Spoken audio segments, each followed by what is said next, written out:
నమస్తే, welcome to iDream. నేను మీ మాధురి.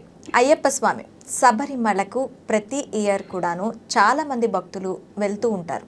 అసలు ఈ అయ్యప్ప స్వామి ఎప్పుడు పుట్టారు, ఎక్కడ పుట్టారు, ఎలా పుట్టారు, అసలు అయ్యప్ప స్వామి వృత్తాంతం ఏంటి? మనతో పాటు చర్చించడానికి మనతో పాటు ఉన్నారు ప్రముఖ ఆధ్యాత్మికవేత్త, ప్రవచనకర్త, ప్రజ్ఞారత్న బిరుదాంకితులు డాక్టర్ విద్వాన్ అమరవాది శేషయ్య గారు. వారిని అడిగి అసలు అయ్యప్ప స్వామి జననం గురించి పూర్తిగా డీటెయిల్గా తెలుసుకుందాం. నమస్తే గురుగారు. చాలా సంతోషం అన్న, చాలా అద్భుతమైన విషయం అడిగావు. గురుగారు, మొదట కార్యక్రమాన్ని ఒక మంచి శ్లోకంతో స్టార్ట్ చేద్దాం. తప్పకుండా నాన్న. శ్రీ గురుభ్యో నమః. ఓం శ్రీ గణాధ్యక్షరాయ నమః. అమ్మ ఆశీస్సులుండగా ఆదిశక్తి అంతరంగములోని భావలహరుల మా కులదైవము ఎల్లయైనయమ్మ ఎల్లమ్మగా మదీయ మాతృదేవతా స్వరూపిణి రాజరాజేశ్వరి ఉపాసిని అమరవాది రాజమ్మ అమరవాది రామకృష్ణయ్య దంపతుల పార్వతీ పరమేశ్వరుల ఆనంద చిహ్నమైన మా తల్లిదండ్రుల ఆశీస్సులుగా అందించద అమరవాదిగా డెందమానందముంద. అయ్యప్ప అయ్య అప్పగా ధర్మశాస్త్రగా మణికంఠగా భూలోకమున అవతరించిన అయ్యప్ప అయ్యా అప్పాయని ఆ దీనుల పాలిటి కల్పవృక్షమాయన అవతరించిన ఆ శివకేశ అభేద స్వరూపమైన శక్తిశ్రీ ఆనంద గరిమగా అవతరించిన గాథ తెలిపెదనమ్మ. మాధుర్యమైన మాధురి పలుకులతోడ మాధురిగా ఆనంద మకరంద తేనియలకు మాధుర్యము పోలే నీ కందింతునమ్మ ఆ శబరిమల వాసుని ఆశీస్సులనగా. గురువుగారు, అయ్యప్ప స్వామి అసలు భూలోకంలో పుట్టక ముందు కూడా అయ్యప్ప స్వామికి ఒక స్టోరీ ఉంది. అయితే భూలోకం పుట్టక ముందు అయ్యప్ప స్వామి జీవిత చరిత్ర ఏంటి? అసలు ఆ భూలోకంలోకి ఎలా వచ్చారు? అసలు ఏం జరిగింది? అమ్మా, మనకు నైమిసారణ్యం అని ఒకటి ఉన్నది. ఈ నైమిసారణ్యంలో అనేక మంది ఋషులు భగవంతుణ్ణి సేవించడం కోసం ఒక అద్భుతమైనటువంటి ప్రదేశంగా మన భారత భూభాగంలోనే మధ్యమైనటువంటి ప్రదేశంగా ఆ మహావిష్ణువు యొక్క ఆశీస్సుల చేత నైమిసారణ్యంలో ఆ స్వామి యొక్క రథచక్రము యొక్క చీల నిమిషం వారి కోరిక ప్రకారం ఎక్కడ పడుతుందో ఆ ప్రదేశంలో మీరు తపస్సు చేసుకోండి కరుణించిన తరువాత ఆ యొక్క చీల రథచక్రపు చీల పడిన ప్రదేశమే నిమిషులు అనగానే దేవతలు. అటువంటి దేవతా విషయమైనటువంటి ఒక గొప్ప కథనంగా ఆ ప్రదేశము దేవర్షులు బ్రహ్మర్షులు తపస్సు చేసుకునే విధంగా ఏర్పడినటువంటిదే పుణ్యమైన ప్రదేశం నైమిసారణ్యం. అటువంటి నైమిసారణ్యంలో వేదవ్యాసుడు కూడా 18 పురాణాలు రాశారు. అటువంటి 18 పురాణాలు రాసిన పవిత్రమైన ప్రదేశంలో సూతుడు శౌనకాది మహామునులకు ప్రతిరోజు మధ్యాహ్న కాలమున ఈ యొక్క గొప్పనైనటువంటి పౌరాణిక కథలను వారికి చెప్పేవాడు. ఆ విధంగా ఒకానొక రోజున శౌనకాది మహర్షులందరూ కూడా ఈ అనేకమైనటువంటి పురాణ గాథలు మేము వింటున్నాము. విష్ణు కథలుగా విష్ణు పురాణాలు వింటున్నాము, శివకథలుగా శివపురాణాలు వింటున్నాము, శక్తి కథలుగా శాక్తేయ కథలు వింటున్నాము. కానీ ఈ శివ విష్ణు సంబంధమైనటువంటి ఒక కథ ఏదో పురాణ గాథ ఉన్నదని తెలుసుకున్నాము. అది మీరు మాకు వివరించి చెప్పగలరా? అది ఏది అన్నప్పుడు సూతుడు శౌనకాది మహామునులకు చెప్పినటువంటి గాథే మనం ఈరోజు అద్భుతమైనటువంటి ఆ హరిహరాత్మజుడైనటువంటి శబరిమల వాసుడని, ధర్మశాస్త్ర అని, మణికంఠుడు అయ్యప్ప అనే చెప్పుకునేటువంటి అద్భుతమైనటువంటి పవిత్రమైన గాథను మనం చెప్పుకుంటున్నాం.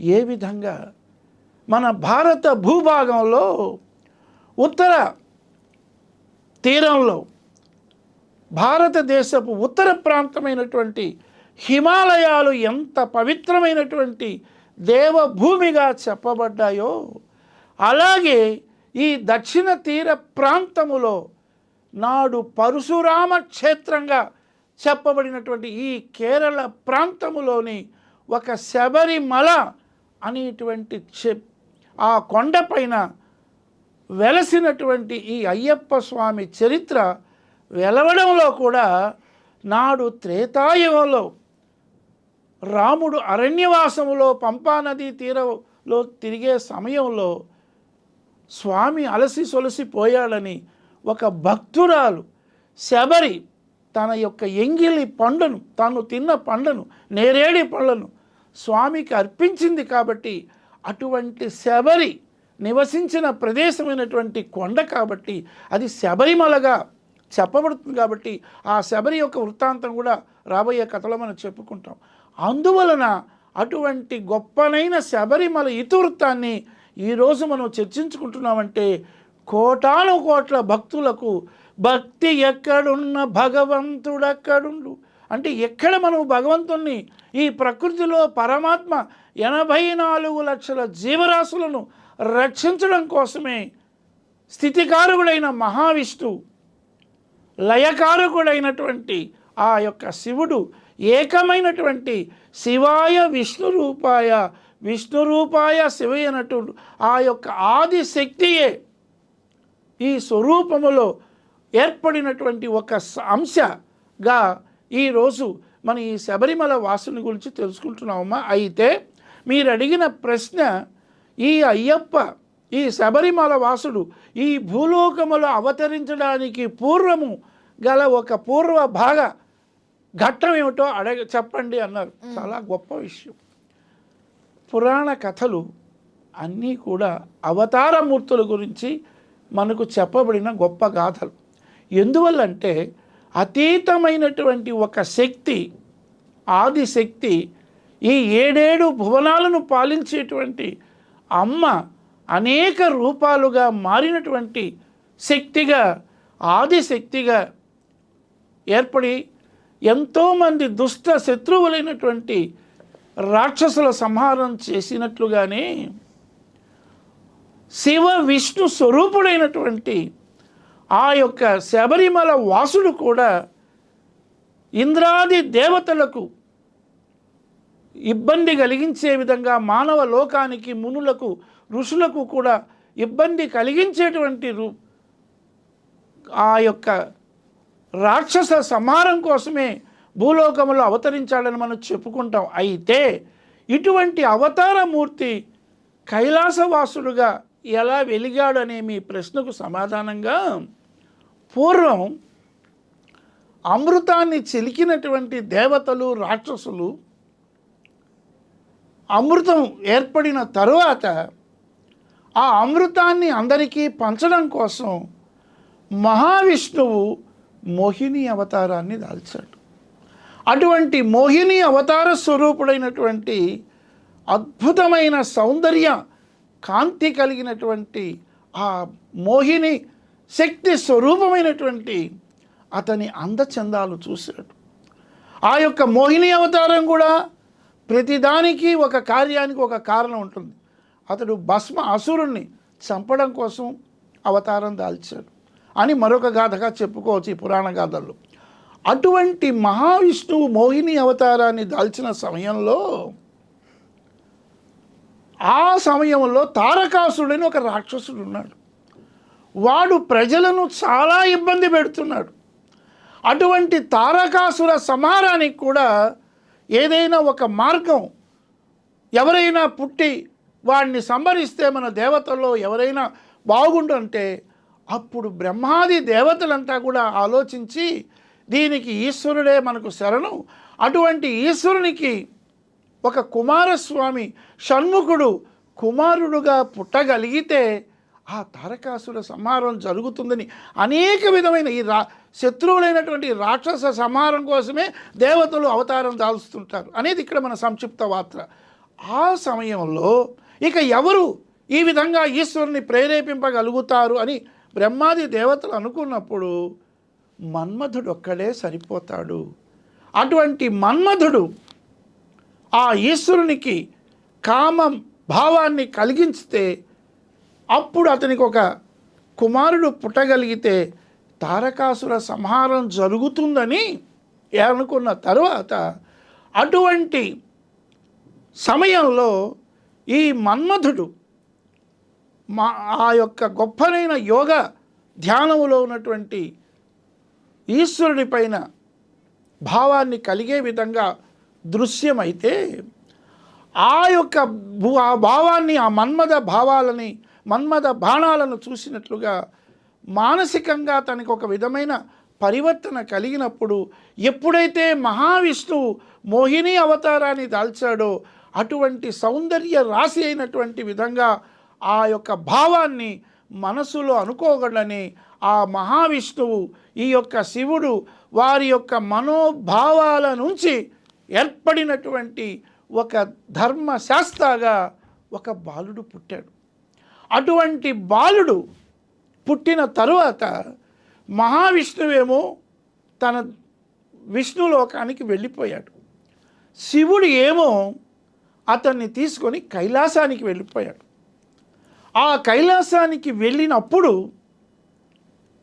పార్వతీదేవి సంతోషపడింది. ఎందుకంటే ఆవిడ ఆదిశక్తి స్వరూపం కాబట్టి ఈ శివాంశ విష్ణు అన్నీ కూడా అతీతమైనటువంటి మూలశక్తి స్వరూపమే. అందువల్ల ఆమె సంతోషపడింది. అలాగే ఈ ఈశ్వరునికి కుమారులైనటువంటి వినాయకుడు అలాగే సుబ్రహ్మణ్య స్వామి కూడా ఈ వీళ్ళ వల్ల తారకాసుర సంహారానికి కలగాలనే భావన కలిగినప్పుడు ఆయన జన్మించాడు. కాబట్టి వీరిద్దరితో పాటు మూడవ కుమారుడుగా ఈ యొక్క ధర్మశాస్త్రం ఉన్నాడు. ఆ సమయంలో మహావిష్ణువు పోతూ పోతూ నాయన నువ్వు లోక రక్షణ కోసం ధర్మశాస్త్రగా ఉండు అన్నాడు. ఆ విధంగా ఈశ్వరుడు కూడా అతనికి రక్షణ కాదు, ప్రజలను దేశాన్ని ధర్మ పరిపాలన రక్షుడుగా ఉండట్లుగా అతనికి ఆశీర్వాదాలు ఇచ్చి పెంచుకుంటున్నాడు. ఇది అయ్యప్ప అనేటువంటి పూర్వనామంలో ధర్మశాస్త్రగా పుట్టడానికి, దేవలోకములో కైలాసములో ఈశ్వరుడి దగ్గర పెరగడానికి చెప్పబడిన ఒక పూర్వగాథమ్మ మీరు అడిగిన మొదటి ప్రశ్న. ఓకే, ఇప్పుడు ధర్మశాస్త్ర అని అన్నారు మీరు. ఆ ధర్మశాస్త్ర దేవలోకంలో పుట్టి తర్వాత కాలక్రమేణా మణికంఠుడిగా ఎలా మారాడు? ఎప్పుడైతే ఆ యొక్క ధర్మశాస్త్ర కైలాసంలో ఉన్నాడో అక్కడి కథను ప్రకారం అతడు పెరిగి పెద్దవాడవుతాడు. ఆ సమయంలో ఇక్కడ ఇంద్రాది దేవతలందరూ కూడా మహిషాసురుడు మహిషి అని ఇరువురి రాక్షసుల చేత చాలా పీడింపబడతారు. ఆ సమయంలో ఈ మహిషి అనేటువంటి రాక్షసి కూడా దేవలోకం నుంచి భూలోకానికి వచ్చి ప్రజలను, ఋషులను, ఇంద్రాది దేవతలందరినీ హింస పెడుతుంటుంది. అటువంటి సమయంలో ఈ యొక్క మహిషిని సంహరించడానికి భగవంతుని దగ్గరికి అందరూ వెళతారు. ఆ సమయంలో మరొక విషయం కూడా మనం తెలుసుకోవాలి. ఈ మహిషి ఏం చేస్తుంది? బ్రహ్మను తపస్సు చేస్తుంది బ్రహ్మ కోసం. అందులో ఒక వరం కోరుకుంటుంది.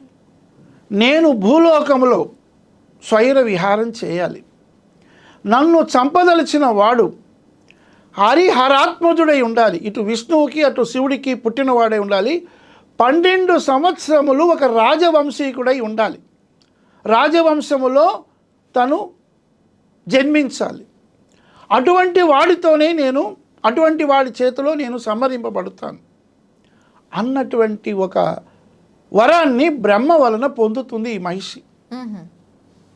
ఈ మహిషాసురుడు ఎవరయ్యా అంటే దత్తాత్రేయుడు గాలవ మహర్షి కూతురైనటువంటి లీలావతి, వీరిద్దరూ కూడా అన్యోన్యంగా ఉండేవారు. కానీ ఆవిడకు కామ వికారాలు ఎక్కువైపోతాయి. ఈ లీలావతి తన్ను చాలా కామ విషయాల్లో తన్ను కోరినప్పుడు దత్తాత్రేయుడు ఏమన్నాడు, నేను ఇక వానప్రస్థంగా వెళ్ళిపోతాను, నేను వద్దు అంటాడు, నాకు అవసరం లేదన్నప్పుడు ఆవిడకు చాలా బలవంతం చేస్తే కోపిచ్చి దత్తాత్రేయుడు నువ్వు భూలోకంలో మహిషి అయి పుడతావు అంటాడు. ఆవిడ నువ్వు ఇలా అన్నావు, నువ్వు కూడా ప్రతిశాపంగా నువ్వు మహిషాసురుడై పుడతావు అంటాడు. ఈ విధమైనటువంటి వారిద్దరి యొక్క మనోభావాలను అనుసరించి ఈ మహిషిగా పుట్టడం, ఈ మహిషి తిరిగి బ్రహ్మను కోరడం, ఆ విధంగానే 12 సంవత్సరాలు రాజవంశీలో ఉన్నటువంటి వాడుగా ఉండాలి, ఇటు శివుడికి అటు కేశవుడికి పుట్టినవాడుగా ఉండాలనేటువంటి భావన చేత ఎప్పుడైతే ఈ యొక్క వరం కోరుకునిందో, అదే విధంగా ఇంద్రాది దేవతలు ఈ మహిషి ఇబ్బంది పెడుతున్నప్పుడు అందరూ కూడా ఈశ్వరుని మొరపెట్టుకున్నారు. స్వామి, ఎప్పుడూ కూడా ఈ రాక్షసులు ప్రతి ఒక్కరు, హిరణ్యకశిపుడు అంతే కదా, ప్రహ్లాదుడు తండ్రి నేను గొప్ప, నీ నారాయణ చూపినట్టు ఇందులో ఇందుగలడు అందులేడని చెప్తాడు. ఆ విధంగా రాక్షస సంహారం కోసమే అవతారం రాలుస్తారు భగవంతుడు. రాముడు కూడా రావణాసుడు సంహారమే, కంసుడు కూడా పూతన, అలాగే కంసులు, ఇలా ఎన్నో ఉన్నాయి మనకి. ఆ విధంగా ఈ యొక్క ఈశ్వరుడిని మొరపెట్టుకుంటే దేవతలు అప్పుడు విష్ణువును తలుచుకుంటాడు ఈశ్వరుడు. సరే, మన పిల్లవాడు ఉన్నాడు కదా, ఈ అబ్బాయిని భూలోకానికి మనం ఒక ప్రతి అంశగా పంపుతాం అని మణికంఠుడు అనే విధంగా భూలోకానికి రావడానికి ఒక మార్గ నిర్దేశకంగా అవడానికి తిరిగి ఆ యొక్క ధర్మశాస్త్రాన్ని పిలుస్తారు. నాన్న, నీ వల్ల లోకానికి ఒక మంచి హితం జరగాలి, నీవు భూలోకములో అవతరించు అని ఈశ్వరుడు విష్ణువు కూడా చెప్పబట్టి తను భూలోకానికి రావడానికి, మణికంఠుడు అవడానికి ఒక కారణమైన కథ ఉందమ్మా. దీని తర్వాత విషయం ఉంటే దాన్ని మనం సందర్భంగా చెప్పుకుంటాం. తర్వాత ప్రశ్న ఏంటో చెప్పమ్మా. ఇప్పుడు మీరు మహిషి అన్నారు, మహిషి భూలోకంలోకి వచ్చి ఇబ్బందులు పడుతుంది అన్నారు. అవి ఎటువంటి ఇబ్బందులు? దేవతలు కూడా ఆమెకి భయపడ్డారు. అంటే ఈ రాక్షసుల యొక్క స్వరూపమే ఎదుటి వారిని హింసించి వారు గొప్ప స్థితికి రావాలని. ఎప్పుడైతే ఈ మహిషాసురుడు ఈ విధంగా ఒకరినొకరు ప్రతిశాపాలు ఇచ్చుకున్నారో, వారు ఈ భూలోకంలో పయనిస్తూ అనేక మంది ప్రజలను హింసిస్తూ వనములో తిరుగుతూ ఎవరిని కనపడినా చంపుతూ తింటూ ఇలా ఎన్నో హింసలు చేస్తుంటారు. మామూలు మనుషులే కాదు, భూలోకంలో ఇంద్రాది దేవతలందరూ కూడా దీని భయానికి భయపడి ఎన్నో విధాలా దాక్కున్నారు. ఎప్పుడైతే ఈ ఇంద్రదేవతలందరూ కూడా ఈ యొక్క మహిషి వల్ల ఇలా ఇబ్బంది కలిగిందన్నారో, ఈశ్వరుడు మహావిష్ణువు కూడా వాళ్ళు లోక రక్షకులుగా ఈ అయ్యప్పను మణికంఠ స్వరూపంలో భూలోకంలో అవతరించమన్నారు కదా. అంటే ఈ మహిషి యొక్క దుర్మార్గపు చేష్టలను అణచడం కోసమే ఈ ఇంద్రాది దేవతలు మొరపెట్టుకున్నప్పుడు వీరు ఈ విధంగా అవతరించడానికి ముఖ్యమైన బలమైన కారణం. అంటే ప్రతి దానికి పురాణ గాథల్లో ఎక్కడైనా సరే ఈ అహిత్యంగా మనకు మంచి ఇప్పుడు భగవద్గీతలో కృష్ణుడు చెప్పినట్లుగా పవిత్రాణాయ సాధూనాం వినాశాయ చ దుష్కృతాం ధర్మ సంస్థాపనార్థాయ సంభవామి యుగే యుగ అన్నాడు కదా. ఆ విధంగా ధర్మ సంస్థాపన కోసమే దేవతా స్వరూపం అవతారం భూలోకంలో రావడం జరుగుతుంది. ముఖ్యమైన కారణం ఈ రాక్షస సంహారం కోసమే ఈ భూలోకములో ఈశ్వర అనుజ్ఞ చేతగా మహావిష్ణువు ఈశ్వరుల యొక్క అనుజ్ఞగా ఈ యొక్క శబరిమల వాసుడనే పేరు పొందినటువంటి స్వామి ఈ విధంగా మణికంఠుడుగా అవతరించాడమ్మా. ఇది సంక్షిప్త గాథ. అయితే ఇప్పుడు మీరు ఆమె వరం కోరుకుంది, నన్ను రాజవంశంలో 12 ఏళ్ళు పెరగాలి అండ్ హరిహరులకు పుట్టాలి. హరిహరులకి అంటే ఇద్దరు మగవాళ్ళే, ఇద్దరికి మగవాళ్ళకి పుట్టాలి. ఇలా అసలు ఇంత దీని వెనకాతల అసలు స్టోరీ ఏంటి, అసలు ఇలా ఎందుకు కోరుకుంది, అసలు దీనివల్ల ఆమెకి ఏంటి ఇదవుతుంది? అంటే ఎవరైనా సరేనమ్మా, దుష్ట బుద్ధి అంటాం కదా, దుష్ట బుద్ధి ఆలోచనలనే వస్తాయి. ఇప్పుడు మనం తీసుకున్న అనేక పురాణ గాథల్లో ఎన్నో ఉన్నాయి. ఈ ఇడింబి రాక్షసులు, భీముడు చంపడం, ఇవన్నీ కూడా వాళ్లకు దేవతల యొక్క గొప్పతనాన్ని తెలియజేయడం కోసమే ఈ విధంగా పురాణ గాథలు మనకున్నాయి. అటువంటి విధంగా ఎప్పుడైతే ఇది హింసిస్తున్నదో, ఇది సమయైనటువంటి విషయంగా తన భక్తుడైనటువంటి ఆ పందల దేశపు రాజైనటువంటి రాజశేఖర పాండ్యుడు ఈశ్వరుని ప్రార్థించిన సమయంలో నాకు సంతానం లేదన్నప్పుడు అక్కడ దానికి ఒక లింకుగా ఈశ్వరుడు ఏ విధంగా ఆది శంకరాచార్య స్వామి జన్మించడానికి ఆర్యాంబ తల్లిదండ్రులు, భార్యాభర్తలు, శంకరాచార్య తల్లిదండ్రులు ఆ వృషభాచలంలో ఉండేటువంటి ఈశ్వరుని ప్రార్థన చేసి, స్వామి నాకు కుమారుడై పుట్టాలి, కుమారుడు కావాలన్నప్పుడు సాక్షాత్తు ఈశ్వర అంశ స్వరూపుడైన వాడే ఎలా పుట్టాడు. ఇప్పుడు మనం కూడా ఉన్నామమ్మా, ఎన్నో ఒక గుళ్ళకి వెళ్తాం, స్వామి ఓ ఈశ్వర నాకు ఒక కుమారుడు కలగాలంటాం, ఓ వెంకటేశ్వర నాకు ఫలాంది కావాలంటే మనస్సు అనేది కోరికల పుట్ట. ఈ మానవుడు అతీతమైనటువంటి ఈ ప్రకృతిలోని పరమాత్మ శక్తిని ఒక ప్రార్థనగా చేసినప్పుడే ఆ అతీతమైన ప్రకృతిలోని శక్తి, ఆ పరాశక్తి, ఆది మధ్యాంత రహితమైనటువంటి ఆదిశక్తి స్వరూపంగా మన కోరికలను నెరవేర్చడం కోసమే ఈ భూలోకంలో మనం దేవతా స్వరూపాలు అవతరిస్తారు. కాబట్టి ఆ విధంగా ప్రజారక్షణగానే స్వామి ఇక్కడికి రావడానికి కారణభూతమైంది. ఆ ఈశ్వరుణ్ణి మొరపెట్టుకున్నప్పుడు బ్రహ్మాది దేవతలు, ఈ ఇంద్రాది దేవతలు ఈ హింస భరించలేక తను ఏ కోరికైతే కోరుకున్నదో, 12 ఏళ్ల వయసు, రాజ్యం, తను రాజ్యపాలన ఉండాలి, రాజు దగ్గర ఉండాలి, అలాగే ఒక రాజవంశంలో జన్మించాలి అన్నటువంటి కోరిక, అది హరిహరాత్మకు పుట్టాలంటే దానికి సంబంధించినటువంటి ఇతివృత్తం ఉన్నది. ఆ కైలాసంలో ఈ అబ్బాయి పెరుగుతున్నాడు కాబట్టి ఇతని ఈ విధంగా కూడా ఇప్పుడు ఏ విధంగా ఆ యొక్క సుబ్రహ్మణ్య స్వామి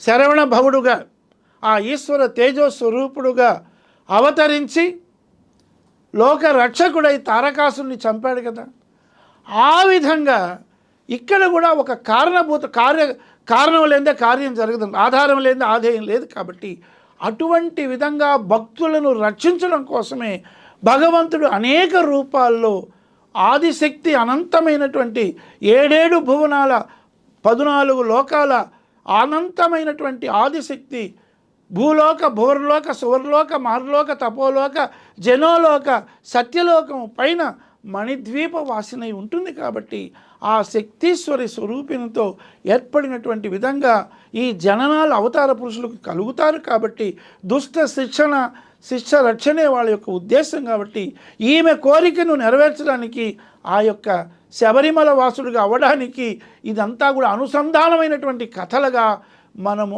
ఊహించుకొని ఈ పురాణ గాథలన్నీ కూడా చరివిత చరణంగా ఒకదానికొకటి లంకెగా ఉంటాయనడానికే ఈ యొక్క ధర్మశాస్త్ర మణికంఠుడుగా పుట్టడానికి కారణమైన కథగా ఈ ఒక రకంగా మహిషిని చంపడం కోసం, దుష్ట శిక్షణ కోసమే ఆ రాజవంశీయుడైనటువంటి ఆ రాజశేఖర పాండ్యుడి కూడా ప్రార్థనని బోళాశంకరుడు కాబట్టి ఆయన ఎవరు ఏదడిగినా కాదనడు కాబట్టి ఆ విధంగా 2 విధాల కార్య సాధన అవుతుంది. కాబట్టి ఈ విధంగా స్వామి భూలోకానికి అవతరించడానికి ఒక మార్గం ఏర్పడిందని ఈ పురాణ కథలన్నీ కూడా ఒక విధమైనటువంటి పారే గంగానదిలాగా మనస్సును ఉంచడం కోసమే, ఒక ఆనందజనకమైనటువంటి విషయం కోసమే, మనకు అతీతమైన శక్తి అదే భగవత్ శక్తి కాబట్టి ప్రకృతిలోని పరమాత్మ శక్తి అనేక రూపాల్లో అనేక ఆత్మ పరమాత్మల్లో ఉంటుంది కాబట్టి ఈ విధంగా తాను రావడానికి కైలాసం నుంచి ఆ యొక్క శబరిమల వాసుడుగా అవడానికి ఒక ప్రక్క దుష్ట శిక్షణ, మరొక పక్కన లోక రక్షణగా స్వామి అవతరించాడని చెప్పవచ్చు. అయితే మీరు పాండ్యరాజు రాజశేఖరన్కి తను దొరికాడు అని చెప్పన్నారు. కొన్ని కథనాల ప్రకారం రాజశేఖరునికి పుడతారు అంటారు. అసలు అయ్యప్ప స్వామి అంటే ఆ మణికంఠుడు ఆ రాజశేఖర పాండ్యులకి పుట్టాడా లేకపోతే లభించాడా?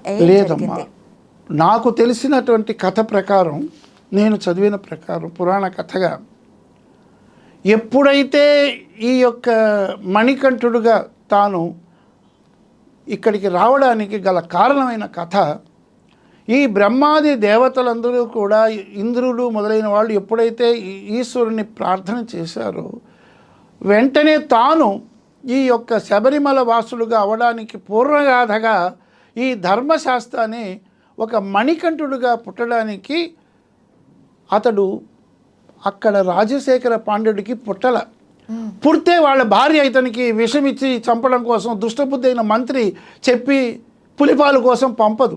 తన కొడుకుని ఎవరిని పంపరు కదా, తనకు నిజంగా తనకు పుట్టిన బిడ్డ అయితే. కాబట్టి మనము తెలుసుకోవాల్సింది రాజశేఖరుడికి లభించినటువంటి పుత్రుడు. ఎక్కడ లభించాడు, ఎప్పుడు లభించాడు? ఎప్పుడైతే అతను రాజశేఖర పాండ్యుడు వేటాడగలిగినటువంటి ఒక దిట్ట. వేటాడడం అనేది అతనికి ఆనవాయితీ. తనకు చాలా రోజులుగా సంతానం లేదు. సంతానం లేనప్పుడు ఈశ్వరుణ్ణి మొక్కాడు. తనకిష్టమైన దైవాన్ని ఈశ్వరుణ్ణి ప్రార్థన చేశాడు, పూజలు చేశాడు. అటువంటి కేరళ ప్రాంతీయుడైనటువంటి పందల రాజు ఎరిమేలి వాస్తవ్యుడు. అటువంటి విధంగా తను ఈశ్వర ప్రార్థన చేసినప్పుడు ఆయన బోళాశంకరుడు కదా, ఓకే నా భక్తుడు కోరుతున్నాడు, అతనికి సంతాన భాగ్యం అంటాం. ఇప్పుడు మనం ఎన్నో శివక్షేత్రాలు ఉన్నాయి. ఉదాహరణకి మత్సుకి మా యొక్క తిరుపతి జిల్లా ప్రాంతమైనటువంటి తలకోన క్షేత్రం అని ఒకటి ఉంది. సిద్ధేశ్వరుడు, సిద్ధించిన ఈశ్వరుడు. అక్కడ సంతానానికే ప్రసిద్ధి ఆ క్షేత్రం.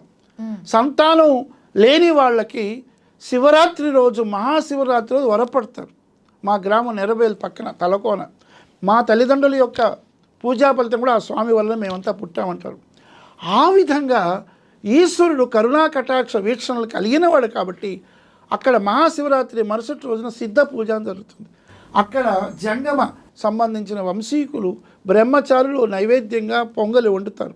ఆ పొంగలి కోసం రాత్రంతా అక్కడ పడుకొని జాగరణ చేసి నిద్రపోతే ఆ అమ్మాయిలకు ఆ ఈశ్వరుడు పువ్విస్తే ఆడబిడ్డని, పండిస్తే మగబిడ్డని ప్రసిద్ధి. అంటే ఈశ్వరుడు ఎక్కడ ఉన్నా సరే 7 భువనాలన్నీ కూడా ఆక్రమించినటువంటి ప్రకృతి పరమేశ్వరులు ఆది మధ్యాంత రహితులు కాబట్టి మనకున్నటువంటి 12 ద్వాదశ జ్యోతిర్లింగాలు అయితేనేమి, 5 పంచ ఆరామ క్షేత్రాలు అయితేనేమి, పంచభూత లింగాలు అయితేనేమి, అమర్నాథ్ అయితేమి, చివరికి మానస సరోవరం కైలాసం అయితే ఇవన్నీ కూడా 24 క్షేత్రాలు 24 గంటలు ఈశ్వరో జగద్రక్షకానిను ఆయన ఏదడిగినా ఇస్తాడు. కాబట్టి అటువంటి శ్రీశైల మల్లికార్జునుడైతేనేమి, కాశీ విశ్వేశ్వరుడైతేనేమి, రామేశ్వరంలో రాముడు ప్రతిష్ఠించినటువంటి ఆ శివలింగ అయోధ్యానికి పోతూ ఆ బ్రాహ్మణ హత్య పోవడానికి రావణాసురుడు చంపాడని హత్య దోషకోవడానికి ఆ యొక్క శివలింగాన్ని ప్రతిష్ఠ చేసినటువంటి, అలాగే ఆ ఆంజనేయుడు కూడా శివలింగ ప్రతిష్ఠ చేస్తాడు తీసుకొచ్చి కైలాసం. ఇవన్నీ కూడా ఈశ్వరో జగద్రక్షక కాబట్టి ఆ విధంగా ఈ పాండ్యరాజు ఎప్పుడైతే ప్రార్థన చేశాడో ఈ మహావిష్ణువు ఈ యొక్క శివుడు అనుకొని వారి అంశ కుమారుడైనటువంటి బాలుణ్ణి ఆ యొక్క పూల వనాల్లో పూల పొదల్లో వదలడం. అప్పుడు రాజు వేటకై వచ్చినప్పుడు తన గుర్రం స్వారితో తిరుగుతున్నప్పుడు ఇదేదో పిల్లవాడి యొక్క స్వరం, ఏడుపు స్వరం వినపడుతుందని రాగానే ఆ పూల పొదల్లో మణికంఠుడుగా గంటను మెడలో కట్టుకొని అతడు ఉన్నటువంటి ఆ యొక్క దృశ్యము, ఆ తేజస్సు ఓంకార ధ్వని స్వరూపంగా ఆ గంట మ్రోగడం. అటువంటి గొప్పనైనటువంటి ఆ తేజోభూతుడైన ఈ పసికందును ఆ ఈశ్వరుడే నాకు ప్రసాదంగా ఇచ్చాడని ఆ రాజశేఖర పాండ్యుడు తన పందల రాజ్యానికి తీసుకుని వెళ్ళి పెంచడం అనేది జరిగిందమ్మా. కాబట్టి రాజశేఖర పాండ్యుడికి లభించిన వాడే కానీ రాజశేఖర వాడికి పుట్టినటువంటి వాడు కాదు. అలా అయితే ఆ యొక్క దుష్టబుద్ధి అయిన మంత్రి సలహాతో ఆ యొక్క రాణి ఆ విధంగా పులిపాలు కావాలి ఇవన్నీ చెప్పదు. కాబట్టి ఆయనకు లభించాడనే మనకు తెలిసిన విషయం అమ్మా. ఇది తర్వాత ఇంకేదైనా ఉంటే చెప్పు తల్లి. అయితే ఆ పాండ్యుని దగ్గరికి చేరిన తర్వాత ఆ పిల్లవాడు చూపించిన మొట్టమొదటి మహిమ ఏంటి? అబ్బో, చాలా గొప్ప ప్రశ్న వేసావమ్మా. కొన్ని మహిమలు, కొన్ని అద్భుత గాథలు కొన్ని సన్నివేశాల్లోనే బయటపడతాయి. ఎప్పుడైతే ఈ స్వామి లభించాడో, రాజవంశీయుడు కదా, అతనికి ధనుర్విద్య ఇవన్నీ నేర్పించడం కోసం, అనేక విద్యలు నేర్పడం కోసం, వేదాది సమస్త విద్యల కోసం ఒక గురువు దగ్గరికి పంపాడు పాండ్యరాజు. ఆ గురువు దగ్గర అభ్యాసం చేసిన తరువాత ఇక గురుదక్షిణగా స్వామికి ఏదైనా ఇచ్చి వెళ్ళాలనే సమయంలో ఒక బాధ కలిగింది ఆ గురువుకి. అప్పుడు తను బాగా దుఃఖిస్తుంటాడు. చివరి క్షణంలో తాను బయలు వెళ్ళేటప్పుడు మణికంఠుడు, ఏం స్వామి మీ దుఃఖం ఏదో చెప్పండి, నేను ప్రయత్నం చేస్తాను తీరుస్తానంటే, నాయన నాకు ఒక్కగానొక కొడుకు పుట్టాడు. ఆ కుమారుడికి మోగ, తర్వాత కళ్ళు, ఈ రెండూ లేవు. కాబట్టి అపుత్రస్య గతిన్ నాస్తి అంటారు. పుత్రులు లేకపోతే నాకు పున్నామ నరకం రక్షించు లేదంటారు. అయినా కూడా ఇటువంటి కుమారుడు పుట్టాడే, నాకేమిటి దీనికి ఆలోచన, మరో విధంగా ఏ విధంగా నేను ఈ కుమారునితో కాలం గడపగలనంటే అప్పుడు వెంటనే తన మణికంఠుడు కాబట్టి తన యొక్క గంట శబ్దాన్ని ఆ పిల్లవాడిని కౌగిలించుకొని ఆ కళ్ళకి గంట శబ్దం జరగడం, వెంటనే ఆ కళ్ళు అతనికి కనపడడం జరిగింది. ఇది గురువు యొక్క కుమారుడికి చూపిన మొట్టమొదటి మహిమగా మనము తెలుసుకోవచ్చు. ఇంకొక విధంగా కూడా, స్వామి మీరు కళ్ళు కనబడ్డాయన్నారు, కానీ మాట ఎలా వచ్చింది, దీనికి ఏదన్నా మీరు చెప్పగలరా అంటే, ఎప్పుడైతే తను కళ్ళు కనపడ్డాయో ఆ మూగవాడైనటువంటి అబ్బాయి అతన్ని చూస్తూ అన్నట్టుగా తన మాటను స్వరం వినపడి, అదే ఆ అయ్యప్ప అయ్యప్ప అయ్యప్ప అయ్యప్ప అని, అయ్యప్ప అనే పేరు గురుపుత్రుని ద్వారా మొట్టమొదట పిలువబడింది. కాబట్టి నాటి నుండి మొట్టమొదట ధర్మశాస్త్రగా ఉన్నవాడు, తర్వాత మణికంఠుడు అయినవాడు, అటు తర్వాత అయ్యప్పగా మారడానికి ఈ గురుపుత్రుడి యొక్క వాక్ శుద్ధి వలన స్వామి 10 మందికి గురువుకి, గురు బ్రహ్మ గురు విష్ణు గురుదేవో మహేశ్వర గురు సాక్షాత్ పరబ్రహ్మ తస్మై శ్రీ గురవే అన్నట్టుగా అటువంటి గురువు యొక్క ఆశీస్సుల ద్వారా గురుపుత్రునికి మాట ఇవ్వడం ద్వారా నాటి నుండి జనారంజకంగా ప్రజారంజకంగా ఆయన నామ ఔచిత్యము అయ్యప్పగా మారిపోయింది. అయితే అయ్యప్ప చదువుకున్న క్రమంలో కూడా చాలా మహిమలు చూపించారు అంటారు. ఆ మహిమల్లో మనకి చెప్పుకోదగ్గ మహిమ ఏంటంటారు? అమ్మా, అనేకం ఉన్నాయి. స్వామి చదువుకునే సమయంలోనే తన గురువు ఏమి చెప్పినా వెంటనే ఏకసంధాగ్రాహిగా చెప్పేవాడు. తను ఏ పని చెప్పినా చేసేవాడు. చివరికి చదువు అంతా అయిన తర్వాత ఆ రాజు, పందల రాజు వచ్చాడు. వచ్చి, స్వామి మా అబ్బాయికి విద్య అంతా అయిపోయిందా, బ్రహ్మచర్యాశ్రమం అయిపోయింది కదా అని అడుగుతాడు. అప్పుడు మీ పిల్లవాడికి గురువుని మించిన శిష్యుడు, అతని మహిమలు అతని విద్యా పారంగత చాలా గొప్పది. అటువంటి అయ్యప్ప అనేటువంటి కుమారుడు మీకు లభించడమే చాలా పూర్వజన్మ సుకృతము, అది ఈశ్వర అనుగ్రహం. కాబట్టి ఈశ్వరో జగద్రక్షకయన సర్వేశుని శరణు పొందిన వారికి బోళా శంకరుడు ఈయని వరమివ్వనే ఉన్నదే. గురువునకు గురుపుత్రునకు ఆనంద గరిమెగా నేడు నీ కుమారుడు వ్రాకిచ్చగదగా ఆనందముగా చూపునిచ్చే కదా. ఏమని చెప్పేదని కుమారుని మహిమను అని పందల రాజుకు విన్నవించే గురు అన్నట్లుగా ఆ పందల రాజుకు అతడు చేసినటువంటి మహిమాలన్నీ కూడా చూపించాడంటే ఇక వేరే చెప్పను. ఆయన అవతార పురుషుడు.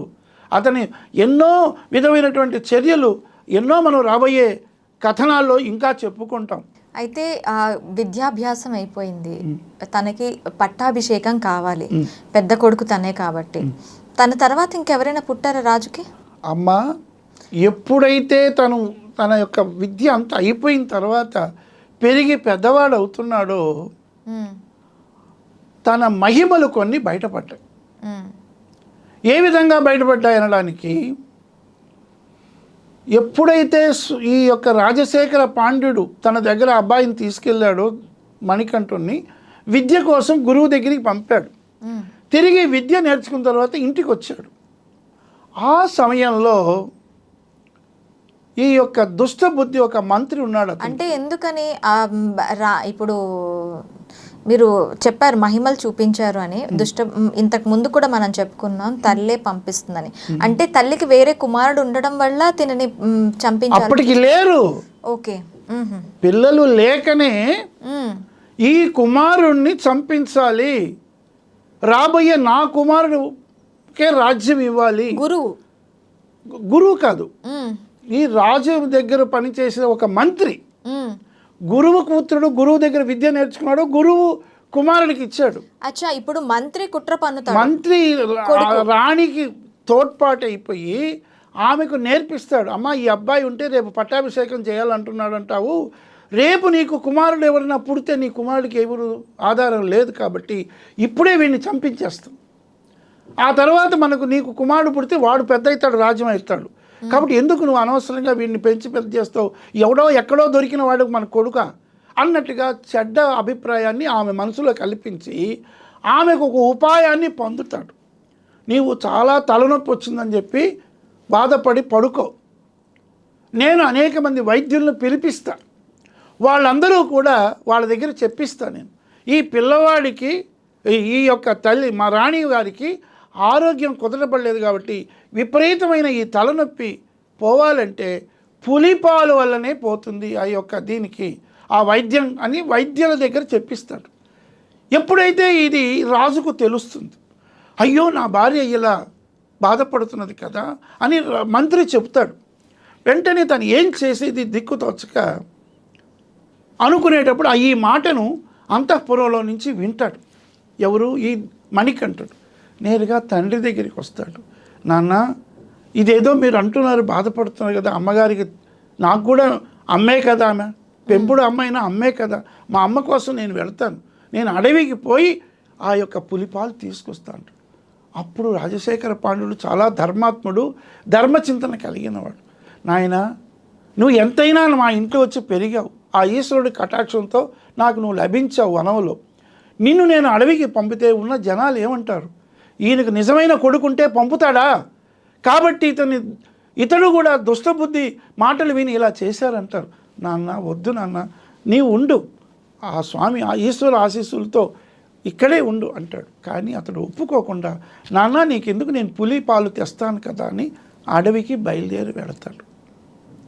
అడవికి బయలుదేరి వెళ్ళినప్పుడు ముఖ్యంగా ఈ మహిషి యొక్క ఆ మహిషాసురుడు మహిషి ఉన్నారు కదా, ఆ రాక్షస కృత్యం కూడా బయటపడి అది చావు బయటపడాలి కదా, దానికోసం అన్నట్టుగా కూడా ఇక్కడ మన ఈ పురాణ గాథలో మనం మరొక విధంగా కూడా మలుపు చెప్పుకున్నట్టుగా ఆ పులిపాలు కోసం ఆమెకు ఆ యొక్క దుష్టబుద్ధి నేర్పింది కూడా అంతా మన మంచికే అన్నట్టుగా ఆ స్వయంగా వచ్చేసాడు. కాబట్టి ఈ వనానికి తిరిగి ఇక్కడ ఈ పులిపాలు తీసుకురావడానికి ఈ యొక్క మహిషి కనపడడం, ఆ మానవ స్వరూపంలో చెట్టెక్కి ఆ యొక్క మహిషికి భయపడి ఇంద్రుడు దాంకోవడం, ఈ కథనాల వల్ల తర్వాత ఆ యొక్క వేటకు వస్తాడు కదా, ఆ వేటకు వచ్చినప్పుడు ఆ వేటాడే సమయంలో ఇది మహిషి కనపడటం, ఈ మహిషి కనపడ్డప్పుడు ఈ యొక్క బాణాలతో ఆ మణికంఠుడు దాన్ని ఛేదించడం చూసేటప్పుడు ఎప్పుడైతే ఈ యొక్క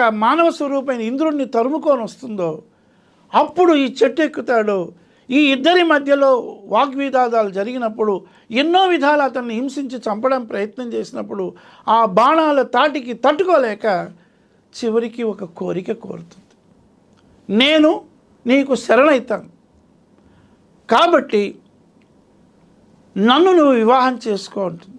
నేను నిన్ను చేసుకోను అని దాన్ని ఏదో విధంగా బాణంతో చంపేస్తాడు. తరువాత ఆ మహిషి నశించిపోతుంది. ఇంద్రాది దేవతలు సంతోషపడతాడు. దానికి ఒక ఆనందదాయకంగా ఇంద్రుడు ప్రత్యక్షమవుతాడు. ప్రత్యక్షమై స్వామి మీరు ఎందుకు వచ్చారు అంటాడు. ఈ వనానికి ఇట్లా మా అమ్మగారికి ఆరోగ్యం సరిలేదు, తలనొప్పి, పులిపాలు కావాలి అంటాడు. ఆ పులిపాలు దొరకకపోయినా దొరికిపోయినా అది మరొక విషయం, నేనే మీకు పులిగా మారుతాను స్వామి అని ఇంద్రుడు ఒక కృతజ్ఞతగా మమ్మల్ని రక్షించారు కాబట్టి నేను మీకు పులివాహనం అవుతానని పులివాహనం అవుతాడు. ఎప్పుడైతే తను అక్కడ బాధపడతాడు రాజశేఖరుడు, అయ్యో నేను పిల్లవాడిని పంపానే, ఎంత పాపం చేశాను అని బాధపడేటప్పుడు వెంటనే ఈ యొక్క పులిపాలు తీసుకురస్తానన్నవాడు పులివాహనంగానే బయలుదేరి కొన్ని పులులు కూడా వెంట వస్తే పందల రాజ్యానికి వస్తాడు రాజశేఖర పాండ్యుడి దగ్గరికి.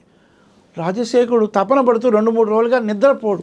అయ్యో నా కుమారుడు అంటే నేను ధర్మాత్ముడు కదా, రాజశేఖర పాండ్యుడు కదా, పందల రాజు కదా. వెంటనే తాను ఆనందపడతాడు. ఒక రకంగా ఆనందపడతాడు, మరొకంగా భయపడతాడు. అయ్యో నువ్వు పులిపాలు రమ్మంటే పులితో వచ్చావు నాన్న, ఈ జనాలంతా బాధపడతారు, ఆ పులులన్నింటినీ పంపించేయంటే అప్పుడు తాను ఒక స్మరణ చేస్తే ఇంద్రుడు పులివాహనమైనాడు మారిపోతాడు. తను ఆ విధంగా నువ్వు ఇక్కడే ఉండిపో నాన్న అంటే అప్పుడు ఆ యొక్క మణికంఠుడు ఒక మాట ఇస్తాడు, నేను ఒక ప్రదేశం చూపిస్తాను, నేను జైత్రయాత్రగా రాజ్యంలో పోయేసి మనకు శత్రువులు ఎవరుంటే వాళ్ళందరి యొక్క గర్వాన్ని అణిచేసి వస్తాను. ఆ జైత్రయాత్ర నుంచి వచ్చిన తరువాత నేను చూపించిన ప్రదేశంలో నాకు ఆలయం కట్టండి, నేను అక్కడ జనారంజకంగా భక్తులను కాపాడడం కోసం ఇక్కడే ఉండిపోతాను అని రాజశేఖర పాండ్యుడికి తను మాట ఇచ్చి జైత్రయాత్రకు బయలుదేరుతాడు. అది నమ్మ మీరు అడిగిన ప్రశ్నకు సమాధానం. ఓకే, జైత్రయాత్రకు బయలుదేరారు, బాగానే ఉంది. మరి శబరిమల అని ఎందుకు పేరు వచ్చింది? అది చాలా గొప్ప విషయం. శబరిమల అని అన్నారు, తర్వాత మీరు స్టార్టింగ్ లోనే చెప్పారు శ్రీరామ అవతారంలో ఎవరైతే ఎంగిలి పళ్ళు ఇచ్చిందో శ్రీరాముడికి ఆమె ఈ శబరి అని కూడాను. సో ఆ శబరి ఈ శబరి ఒకటే అంటున్నారు. ఈ శబరిని ఎలా కలుసుకున్నారు? అసలు ఆ శబరిమల వృత్తాంతం ఏంటి? ఎప్పుడైతే ఈ పంపానది తీరంలో అనేక మంది వారియారు మొదలైనటువంటి ఎవరైతే ఉన్నారో శత్రువులు అనేటువంటి వాళ్ళందరినీ లోబర్చుకొని వారందరినీ కూడా తన పక్కకు తిప్పుకొని తన సైన్యంతో జైత్రయాత్ర అంతా చేసుకుంటూ పంపానది తీరం అనేది వచ్చేటప్పుడు అక్కడ ఉన్నటువంటి పర్వత ప్రాంతములో అనేక వేల సంవత్సరాలుగా త్రేతాయుగములో రాముడి కోసం పళ్ళు అప్పగించిన భక్తురాలైనటువంటి శబరి తన ముక్తి కోసం ఏ మహావిష్ణువు యొక్క అవతారం ప్రతిస్వరూపంగా తల్లిగా ఇక్కడ వచ్చింది కాబట్టి, అలాగే తండ్రిగా ఈశ్వరుడు వచ్చారు కాబట్టి అటువంటి శక్తి స్వరూపమైనటువంటి స్వామిలో నేను లీనమైపోవాలి అనే విధంగా అతని కోసమై పరితపించినట్లుగా ఎప్పుడైతే ఈ జైత్రయాత్రకు వెళుతూ పంపా తీరం వాసు అక్కడంతా ఆ పర్వత ప్రాంతంలో తిరిగేటప్పుడు కనపడినటువంటి పర్వత ప్రాంతము శబరి కనపడిన ప్రాంతమే ఆ యొక్క శబరిమల. కాబట్టి ఆ శబరి ఒక కోరిక కోరుతుంది, స్వామి ఇక నన్ను రక్షించి ముక్తిని ఇవ్వు అంటే వెంటనే ఆయన చుట్టూ 18 ప్రదక్షిణాలు తిరిగి తనలో ఐక్యమైపోతుంది. ఆ గొప్పలైనటువంటి గుర్తుగా ఎప్పుడైతే రాజశేఖర పాండ్యుడు తను ఉండమన్నాడో, నేను జైత్రయాత్ర అంతా చేసి వస్తానని ముందే చెప్పాడు కదా, నేను ఒక ప్రదేశం చూపిస్తాను కదా. ఎప్పుడైతే శబరి తను తిరిగి 18 ప్రదక్షిణాలు చేసి తనలో ఐక్యమైందో ఆ ప్రదేశాన్ని చూపించినట్లుగా కథనం. అందువల్ల అక్కడ గుడి కట్టించమన్నాడు. ఆ విధంగా జైత్రయాత్ర అంతా అయిపోయిన తర్వాత తన దగ్గర ఉన్నటువంటి బాణాలన్నింటినీ కూడా దారిలో వస్తూ ఆ యొక్క రాగి చెట్టు పైన ఈ బాణాలన్నీ పెడతాడు. అది నాడు పెట్టినటువంటి ప్రదేశం. ఏ విధంగా మన అజ్ఞాతవాసంలో అయిన తర్వాత అర్జునుడు ఆ యొక్క చెట్టు పైన బాణాలు పెట్టి తీసుకున్నట్లుగానే ఆ విధంగా ఈ రాగి చెట్టు పైన బాణాలన్నీ పెట్టేస్తాడు. తిరిగి తను పందల రాజ్యానికి రావడానికి సిద్ధమైనప్పుడు ఇక్కడ అదేవిధంగా ఆ యొక్క మహిషి కూడా కోరినట్లు తనకు ఒక అమ్మవారి క్షేత్రంగా ఏదో ఒక పేరుంది, అక్కడ నువ్వు వెలుసు, నా దర్శనానికి వచ్చిన వాళ్ళు ఉంటారు. అలాగే మొదట నువ్వు నన్ను వివాహం చేసుకోమన్నావు, నీకు ఒక విధమైనటువంటి వరం ఇస్తాను. ఎవరైతే కన్యస్వాములు ప్రతి సంవత్సరం నన్ను చూడడానికి వస్తారు, ఏ సంవత్సరం కన్యస్వాములు నన్ను చూడడానికి రాలేదు అప్పుడు నేను వివాహం చేసుకుంటా అంటాడు. మహిషి అడుగుతుంది, చనిపోయే స్థితిలో తనకు ఒక కోరిక అడుగుతుంది. అప్పుడు మీ దర్శన భాగ్యమే నాకు చాలని తను ముక్తి పొందాలని కోరుతుంది. అలాగే బ్రహ్మవరం కూడా తన చేతుల్లోనే సంహరింపబడాలి కదా, తను యథాప్రకారంగా మారిపోతుంది. ఆ విధంగా ఆ క్షేత్రం అమ్మవారి క్షేత్రంగా మారుతుంది. అక్కడ భక్తులు కూడా వెళ్తారు. అలాగే శరంగుత్తి అనేటువంటి ప్రదేశం, ఆ రాగి చెట్టు ప్రదేశంలో ఇప్పటికీ కూడా అలా అందరూ కూడా బాణం వేసినట్టుగా ఇప్పటికీ ఆ గుర్తు రాగి చెట్టు అంటారు. ఈ విధంగా ఆ యొక్క శబరి ప్రదక్షిణ చేసిన చోట్లనే ఆలయం నిర్మింపబడడం జరిగిందనమాట. ఇది మీరు అడిగిన ప్రశ్న శబరిమలకి. అయితే మకర సంక్రాంతి రోజున మకర జ్యోతివై అని చెప్పి సాంగ్ ఉంది. అసలు మకర సంక్రాంతి, మకర జ్యోతి, శబరిమల, అయ్యప్ప స్వామి వీటికున్న చాలా సంతోషం నాన్న, భలే ప్రశ్న వేశావు. మనకు సూర్యుడు ఉత్తరాయణ పుణ్యకాలము, దక్షిణాయన పుణ్యకాలం అని రెండు ఉన్నాయి. మకర రాశిలో సూర్యుడు ఉత్తర దిశలో ప్రవేశించిన దానికి, మకర రాశిలో భానుడు ప్రవేశించిన దానికి పౌష్యమాసంలో సంక్రాంతి సమయం, అది ఉత్తరాయణ పుణ్యకాలం. అందుకనే భారతంలో కూడా భీష్ముడు యుద్ధఘట్టంలో కూడా అంపశయ్యన పడుకొని దక్షిణాయన కాలంలో పోకుండా ఉత్తరాయణ పుణ్యకాలంలోనే భగవదైక్యం పొందడానికి స్వర్గప్రాప్తి కోసం అంపశయ్య పైన ఉంటాడు. ఆ విధంగా ఈ యొక్క ఆత్మ పరమాత్మలో చేరడానికి సూర్యుడు ఆత్మస్వరూపుడు కాబట్టి అటువంటి సూర్యుడు ఉత్తరాయణ పుణ్యకాలంలో తాను ప్రవేశించుతాడు. అదే దక్షిణాయన పుణ్యకాలం అంటే కర్కాటక రాశిలో ప్రవేశించినప్పుడు వస్తుంది. ఆ విధంగా ఈ సూర్యుడు ఉత్తరాయణ పుణ్యకాలంలో ప్రవేశించిన టైం మకర సంక్రమణం అంటారు.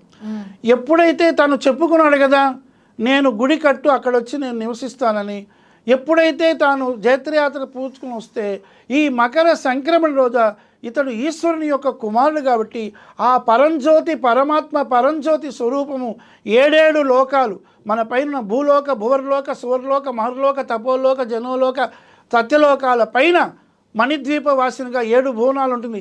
ఆ తర్వాత ఉన్న అనంత చైతన్య కాంతి స్వరూపమే పరంజ్యోతి కాబట్టి ఆ పరంజ్యోతియే ఈ శబరిమలలో మకర సంక్రమణ ఆ యొక్క గుడిలో ఎప్పుడైతే స్వామిని ప్రతిష్ఠ చేస్తున్నారో ఆ పందల రాజు అయినటువంటి రాజశేఖర పాండ్యుడి వల్ల ఆ యొక్క పరంజ్యోతి, ఆ ఈశ్వర జ్యోతి ఆ యొక్క స్వామిలో లీనమైపోవడమే ఈ మకర రాశి.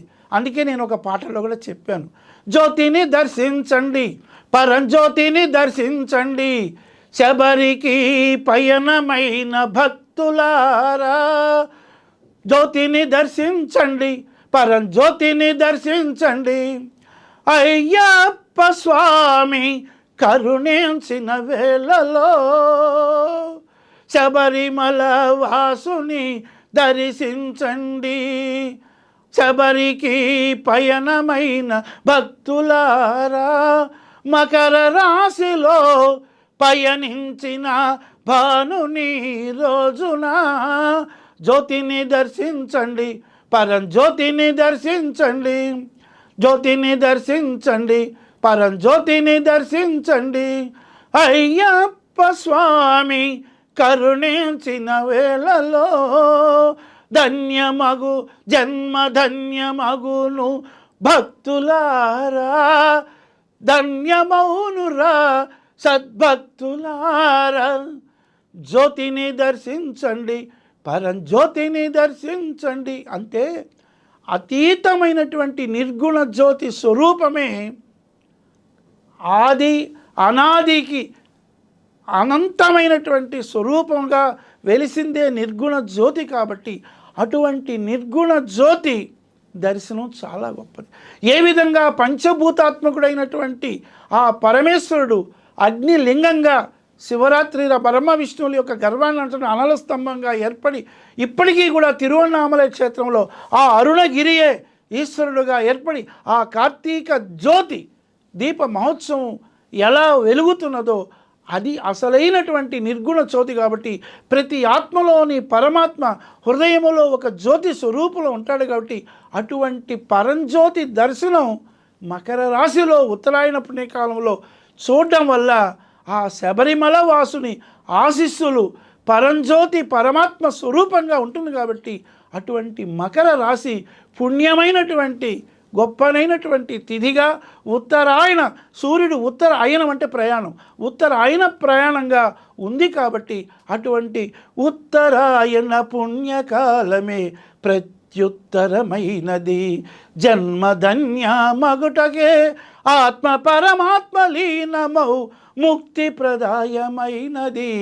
మకర జ్యోతి దర్శనం నిర్గుణ జ్యోతియే ఈశ్వర అంశ, ఈశ్వర జ్యోతి పరంజ్యోతని ఆనంద సచ్చితానంద అనంత చైతన్య కాంతి దర్శనమే మకరి జ్యోతి, మకర జ్యోతి దర్శనం అని మనం ఎన్నో చెప్పుకోవచ్చమ్మా. ఓకే, ఇప్పుడు అయ్యప్ప స్వామికి దగ్గరికి వెళ్ళాలి అంటే ప్రతి 41 రోజులు మండలం చేస్తూ ఉంటారు. ఆ 41 రోజుల మండలానికి వెనుక ఉన్న ఇతివృత్తం ఏంటి అమ్మా? ప్రతి దానికి కూడా, ప్రతి పూజకి ఒక నియమము నిష్టం ఉంది. మనిషి ఒక రకంగా మనం సైంటిఫిక్ మెథడాలు తీసుకుంటే, మనిషి తనకున్నటువంటి కొన్ని దుర్వ్యసనాల నుంచి దూరం కావాలి అంటే కొన్ని కట్టుబాట్లు కావాలి. ఇప్పుడు అయ్యప్ప స్వామికి ఆ పూజకు, అలాగే ఆ ఇరుముడి తీసుకెళ్తూ ఉంటారు. ఆ ఇరుముడి కూడా ఒక కథ ఉంది. ఆ యొక్క శబరిమల వాసుడు పూర్వగాథలోది ఆ యొక్క స్వామి వేటకై వెళ్ళేటప్పుడు ఇరుముడి అంటారు తమిళ భాషలో. జైత్రయాత్రకి వెళ్ళేటప్పుడు ఇరుముడి అంటారు. ఇరు అంటే 2, అంటే జంట ముడులుగా. ఒకటేమో తను తినడానికి ఉన్న ఆహార పదార్థాలు తీసుకెళ్ళడం అనేది ఒక ముడి, ఒకది. రెండవది తను తీసుకెళ్ళినటువంటి ఆ యొక్క శబరి ఆ మహిళల నుంచి ఆ యొక్క ఆ జైత్రయాత్రలో ఆయుధాలు, ఈ రెండింటినీ కూడా తీసుకెళ్ళాడని ఇరుముడి కట్టి అని అంటుంటారు. అందువలన ఈ ఇరుముడి అనే జంట ముళ్ళు కూడా అలా ఆనవాయితీగా వచ్చింది. ఈ యొక్క శబరిమలకి వెళ్ళే వాళ్ళందరూ కూడా ఇరుముడి కడతారు. వీళ్ళకి ఇంకొక రహస్యం, 18 సంవత్సరాలు ఎవరైతే ఆ శబరిమలకి వెళ్ళారో ఒక గుర్తుగా ఆ వనములో ఒక టెంకాయ చెట్టును నాటుతారు. ఆ టెంకాయ చెట్టును నాటడంలో కూడా టెంకాయ అనేది లోపల తెల్లనైనటువంటి ఆత్మస్వరూపమే టెంకాయలో ఉన్న లోపల. ఆ పై పెంకు ఈ శరీరం, ఆ లోపల ఉన్న నీరు అదే ప్రాణాధారమైనటువంటిది. కాబట్టి అటువంటి టెంకాయ చెట్టును అక్కడ నాటడం, అక్కడ ఆ గాలికి ప్రకాశించడం, ఆ శబరిమల వాసునికి ఆ టెంకాయలు కొట్టడం, కర్పూరం నెయ్యి నైవేద్యంగా సమర్పించడం, ఇవన్నీ కూడా తమ యొక్క ఆత్మలోని పరమాత్మకు నివేదనే నైవేద్యం. నైవేద్యం అంటేనే నివేదించుట. అటువంటి పరమాత్మనికి అన్నిటికీ అతీతమైనటువంటి అంకిత భావంతో మన హృదయంలో ఉన్న జ్యోతి స్వరూపాన్ని ఆ అయ్యప్ప జ్యోతిగా మనం చూడటమే అదే పరమార్థం. కాబట్టి 48 రోజులు అనేది ఈ మండల దీక్ష అనేటువంటిది ఈ మనిషిని కట్టుబాటు చేయడం కోసం, మనిషికి ఒక రోజుతో పోయేసి వస్తే కాదు. ఈ 48 రోజులు నల్ల వస్త్రాలు కట్టుకోవాలి. ఆ నల్ల వస్త్రాలు ఎందుకు కట్టుకోవాలంటే ఆ శబరికి వెళ్ళేటప్పుడు ఆ కొండ ప్రాంతంలో అనేకమైన ఏనుగులు ఉంటాయని, ఆ ఏనుగులు నలుపు రంగు కాబట్టి ఈ నల్ల వస్త్రాలతో ధరించిన వాళ్ళు వీళ్ళేదో మన జాతికి సంబంధించిన అనుకుంటారనే విధంగా నల్ల వస్త్రాలు కనపడడం, అలాగే నేలపైన ఈ యొక్క సాంసారిక జీవనానికి దూరంగా ఆ 48 రోజులు ఏకభుక్త వాసంగా ఉండడం, అలాగే చన్నీళ్లతో స్నానం త్రిసంధ్యల్లో చేయడం. చన్నీళ్లలోనే కాంతి ఉంటుంది, విద్యుత్తు. కాబట్టి ఆ చన్నీళ్లతో స్నానం చేయడం అంటేనే తనలో ఉన్నటువంటి కొన్ని కామ వికారాలైన గుణాలకు దూరం అవుతాడు. కాబట్టి ఒక మనిషిని కట్టుబాటు చేయడం కోసమే ఈ 48 రోజులు దీక్షని, ఈ 41 రోజులు దీక్షని ఒక గురువు ద్వారా ఆ యొక్క మాలను వేసుకోవడం, ఆ ఇరుముడి కట్టేటప్పుడు ఆ శబరిమల వాసుడికి అన్నదానం చేసే విధంగా అనేక మందికి అన్నదానం చేయడం, ఆ భక్తులకు పోయేటప్పుడు తమ చేతికుండా 11 పిడికెళ్ళు బియ్యం వేయడము, ఇవన్నీ కూడా వాళ్ళకు దారి భత్యంగా, మనము పోకపోయినా అటువంటి శబరిమల పోయొచ్చిన వాళ్ళ పాద నమస్కారం చేసుకుంటేనే ఆ పుణ్యస్థలికి పోయొచ్చినటువంటి వాళ్ళు అనే ఆ యొక్క అయ్యప్పకు ప్రతిరూపాలు అన్నట్టుగా మనము భావించడం.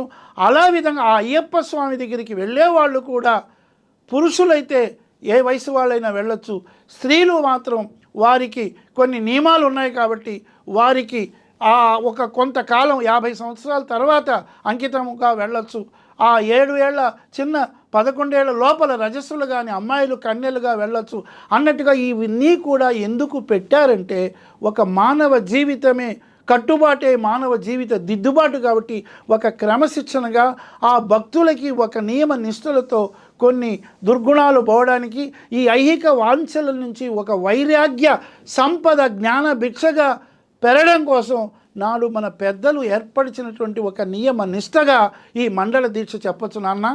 ఓకే అండి, థ్యాంక్ యూ గురుగారు. అయ్యప్ప ఇతివృత్తం అంతా కూడాను చాలా కళ్ళకు కట్టినట్టు చెప్పారు. ధన్యవాదాలు. చాలా సంతోషం. స్వస్తి ప్రజాభ్యాం పరిపాలయంతాం న్యాయేన మార్గేణ మహిన్మహీనాం గోబ్రాహ్మణేభ్యో శుభమస్తు నిత్యం లోకా సమస్త సుఖినో భవంతు. సర్వం శ్రీ శబరిమల అయ్యప్ప స్వామి ఆశీర్వాద ఫలసిద్ధిరస్తు. మహావిష్ణు ఈశ్వరాంశ శోభిత శ్రీ శబరిమలవాస సర్వే జనా సుఖినో భవంతు. సమస్త సన్మంగళాని భవంతు. మకరి జ్యోతి దర్శనం ఆనందదాయకం. ఓం శాంతి శాంతి శాంతి.